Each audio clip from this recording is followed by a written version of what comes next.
to this video that I'm about to give y'all access to. Before you listen to the video, I want you to comment, like, and subscribe. One, I'm trying to build up my followers, but two, I promise you I'm going to bring you value every single Monday. 3, stay to the end because there's a nugget in there for you, but you only get to value it if you listen to the whole video. Because if you don't, when you get to the end, even if you skip to the end, you're going to be like, what does she really mean by that? So you got to watch it, all right? But y'all stay tuned, and I'll speak to y'all soon.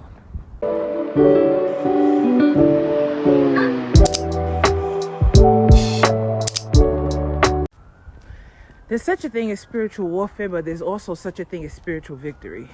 This is what God said to me this morning when I was brushing my teeth. Me and my children, we're doing Bible study. And we are in Leviticus.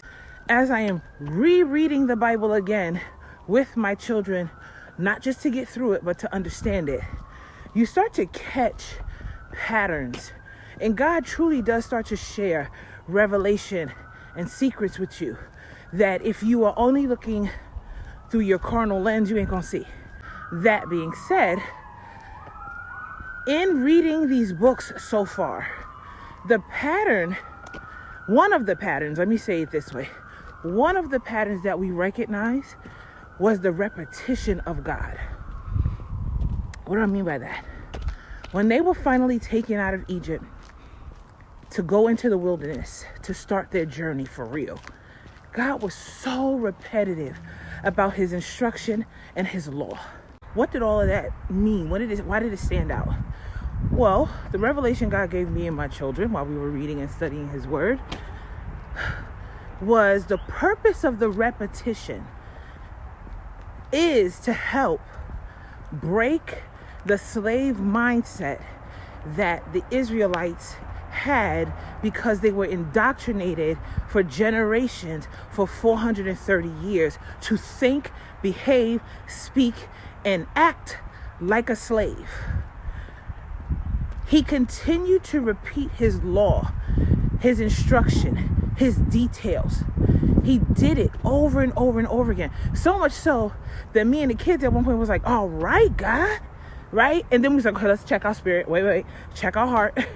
We ain't trying to rush you, Lord, right? But this is how God started to bring it to our attention. He's repeating himself. Because see, people think, and even I thought at one point, right? You think that if you hear something real good that you know is true, that you're going to immediately take action on it. And you're just going to know it and you're just going to do it. But if any of us can take a minute and look at our lives, how many times did you have to learn a lesson before you got it? How many times did you need somebody to remind you before you believed it? Right? The biggest challenge that most people are faced with is not whether or not they have access, is not whether or not they are dealing with spiritual warfare or not. It is the lack of awareness to the access that God has already given you, and it's the enslaved mindset that you are still operating in. How do you know that you're still operating in a slave mindset? Well, like if you are a hoarder and you are afraid to give because you still have the idea, well, I don't have enough, you're still enslaved. If you are still eating foods that are detrimental to your body, and what do I mean by that? I'm not saying having a cookie once in a while. I'm talking about, you know what I mean. Junk food, you're not caring for your temple, you're not physically exercising, you don't even believe that you have the strength to do it, you are still enslaved. If you are still asking the question whether or not you are worthy or deserving or not, which by the way is the wrong question altogether, because the Bible makes it very clear, it has already answered those questions. But if you don't understand that you are God's masterpiece and that he's called you favored and that you are the apple of his eye, you are still enslaved. Having an enslaved mindset will be the only thing you need to keep yourself stuck, to keep yourself lacking, to keep yourself without, to keep you in a place of struggle. One of the things me and the kids read, I forget which scripture it was, but the scripture highlighted what is given to God's children and what is given to the sinner. the one that was given to the sinner, I mean, obviously I was excited about what God gives to his children, right? But then when the Bible said, I give you toil, I give you hustle, I give you just basically struggle. I'm paraphrasing, so I'm going to find the scripture so that y'all can read it for yourselves. But when the Bible said that that's what it gives the sinner, I thought to myself, why is it that the world system, media, is going to encourage you to adopt the lifestyle of a sinner? Because how many people say, oh, I'm hustling and I'm grinding? God didn't give that to you. But you adopted that thought process and that mentality because you don't even know who you are. You don't even know whose you are. You don't understand who your father is. For a very long time, I did not know who I was. I'm 40, okay? It took me until I was 40 to finally, boldly recognize who God called me to be. Now, along the way, God was holding my hand. And I'm not saying he's not holding my hand now, but he has been trying to get me to wake up for at least, I want to say since I was 12. I'm going to say this and I'm going to end the video here. When I say to you guys in my videos why it's so important to be around people who speak life, who speak to the highest version of you. When I say it's important to be around people who see you the way God sees you. When I say it's important to be in spaces and in circles and a part of tribes and groups of people who want to see you thrive, who don't want to hold you back, who don't find jealousy or envy because, oh, you're doing better than them in this season. This is why.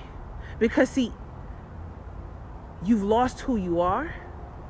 And in my case, right, it took me until I was 40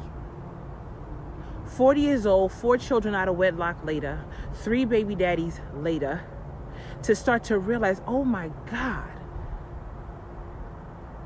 I was lost like the prodigal son and never came to myself. Oh my God. I was making decisions from a place of insecurity because I did not know who I was. Oh my God. I was allowing myself and giving myself to people thinking that it was okay if I gave them access to me because then maybe they would love me some more. Maybe they would validate me more. Maybe they would accept me more and see who I really am. Don't they know how good I am? Why would they leave me? Who, y'all? You don't understand. You have to get to know who you are. I almost want to cry because I need y'all to get this. And I pray, truly I pray, those who have an ear will hear and they have stayed to this part of the video. You are God's masterpiece. You are not a mistake. You are not somebody who just so happened to get here. God had to ordain your life before you can even get here. Remember, the word says he formed you before you was even in your mother's womb, before they even knew you was coming. He put you on the potter's wheel and formed you with his hands. I want to encourage you to read the Bible, please. Because if you really want to know who you are, if you want to find out who your identity is, no matter what I say to you, if you are not reading it for yourself, if you are not spending your time with your Father, by yourself, for yourself, I promise you, it won't matter what I have to say because you still won't believe me. There's so much more I can say on this topic. There's so much more. But I'm going to end the video here. I love you.